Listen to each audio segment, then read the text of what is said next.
Hey guys, my name is Timo Parker, I'm a vocal coach and I'm here to help you to improve your singing voice. Today's video is about the 5 common vocal registers, and let me tell you, this was one of the hardest videos I've ever done. Because online you can find all these people that describe different vocal registers and different ways to use your voice, but for me there's a much simpler way to look at things. The way I see it is that they are not 5 vocal registers, but they're actually just 2 that we should focus on. But before I get to that, let's take a look at the 5 common vocal registers. I also want to mention that I'm aware that there is a 6th register called vocal fry, which is also a technique, which I will cover in a different video. So once it's done and uploaded, I will link it here. But today we're going to focus on the other 5. So theoretically, there would be 6. In case you're new here, I always look at the voice from an anatomical standpoint and refer to specific muscles and muscle movements. This way it is always very clear what happens in your throat when you sing. Since this is probably going to be a longer video, I don't have the time to explain every muscle and every muscle movement, but I do have a playlist which I'm going to link here, where I explain all those muscles that I'm gonna refer to in this video and also their movement. At some point I'm also gonna give some mini recaps so you know what's going on. Alright, let's get started and dive into the 5 vocal registers. So I created this graphic here that visualizes the 5 common vocal registers. So this construct of registers assume that you have a breaking point in your voice, which actually doesn't have to be the case if you train properly. So each block represents a vocal register, and you can see that some of them are actually overlapping. That, for example, mixed voice includes part of the head voice and the chest voice area. The first one on the bottom would be the vocal fry register, which I'm going to talk about in a separate video. It's also a technique, that's why I thought it's better to do it separately. And that's why the first voice that we have to talk about is chest voice. Most people refer to chest voice as the speaking voice, but actually not every person speaks in chest voice. Because, just to give you a quick differentiation between head and chest voice, the difference is that the vocal cord in chest voice is active. So your vocal cords are muscles, and there is a major part of your vocal cord which is called thyroid pars externa, which is the major body of the vocal cord, and when this one contracts, we use chest voice, and if this one is relaxed, it is head voice. And the native English speakers, most of the times, this muscle is more likely to be contracted, but in other cultures, in other languages, it is less common. For instance, I'm a great example for someone who dominantly speaks in head voice. I have a relatively soft speaking voice, that's just my nature, and if I would contract this muscle, I would sound a bit more like this, so I would have a bit more twang to it. So whenever this muscle is contracted, I consider it as chest voice, and if this muscle is passive, so not contracted, I consider the singing or speaking voice as head voice. We are coming to the next one, which overlaps into the head voice register, which is belt. So belt is described as the higher part of your chest voice. Some people even refer to it as pulling up your chest voice. And belt has a bad reputation. It is known as something that can damage your voice, but when done correctly, you actually don't do any harm to your voice. The problem is though that a lot of people assume that in order to create the sound, you have to increase air pressure and also compress your vocal tract.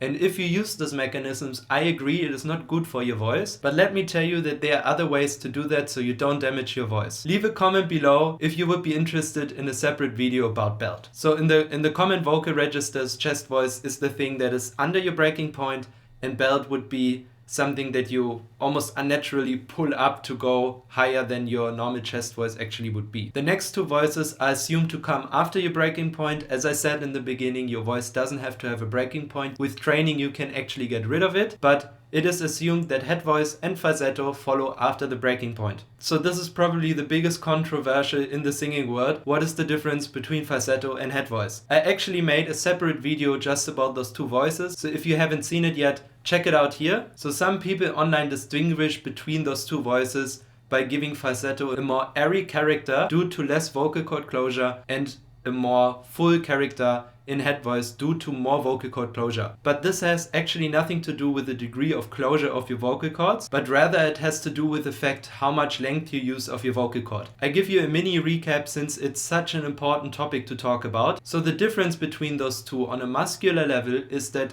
in head voice you use the full length of your vocal cord to make it vibrate, and in falsetto you don't. It has nothing to do with the degree of closure, but how much length of your vocal cord you use to make them vibrate. So what happens when you use falsetto is that you immobilize parts of your vocal cord to make a shorter part of the vocal cord vibrate. So you basically shorten the string, so your vocal cord, to make the shorter part vibrate faster. And sometimes people use this mechanism to increase pitch. And I talk about this in more detail in the referred video, but just for you to know what happens on a muscular level when you use falsetto. So the problem with falsetto is that it's not beneficial for vocal growth and for vocal range, and also it's not very healthy. So whenever you can, avoid it and rather use head voice. We are coming to the next one, which is mixed voice, the outer part that connects a big chunk of head voice and chest voice together. So people assume that in mixed voice you mix head voice and chest voice together in order to move over this breaking point seamlessly, so you don't really hear it. And it's a register that partially starts in chest voice and then goes all the way up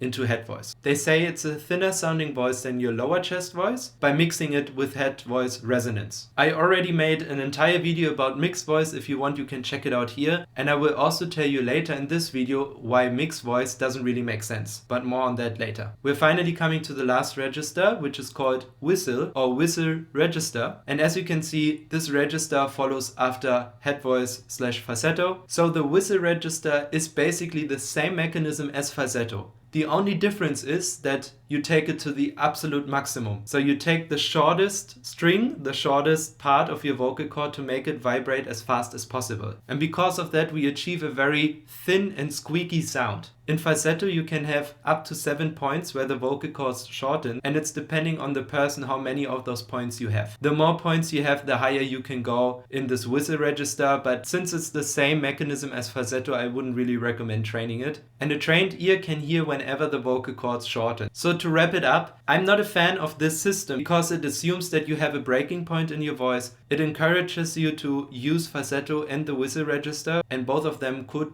potentially be damaging for your voice. And also the use of mixed voice doesn't really make sense. So let's look at my take on the vocal registers, or should I say vocal register, because for me there's just one. So my register pretty much looks like an avocado. You have the big circle, which is your whole range in head voice, so that means the thyroarytenoid pars externa muscle is passive, because the lowest notes you don't really get with a contracted thyroarytenoid pars externa muscle. It sounds more like it is very airy and there's no contraction. If I would add this contraction, and